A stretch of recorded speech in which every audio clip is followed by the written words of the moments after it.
আমি দীপ্তি, welcome to my টক ঝাল মিষ্টি জীবন। তো বন্ধুরা, অনেক শখ করে আজকের আম খাবো বলে আম কাটলাম, অনেক আম নিয়ে বসলাম। আর এই বড় আমটার উপরে তো আমাদের সবার লোভ ছিল, যেটা কাটবো আর ভালো করে খাবো।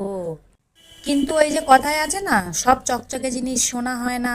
তাই সব উপর থেকে একদম হলুদ লাল টকটকে দেখতে আম ভিতর থেকে ভালো হয় না। এই আমটার রূপ তো আপনারা দেখলেন, এবার আপনারা গুণটা দেখুন। আমি এর গুণ দেখে সবাইকে ডাকছি, তাড়াতাড়ি আসো। আমার শাশুড়িকে ডাকছি যে দেখবে এসো মা, তুমি তো খুব আশা করে এটা আমাকে কাটতে বললে, এর গুণটা দেখবে এসো। আর আমার শাশুড়ি মা এসে একদম অবাক হয়ে গেল যে কি অবস্থা, এই আমটার কি অবস্থা। হ্যাঁ, এরকম মানে টাকাও গেল, ফলও গেল।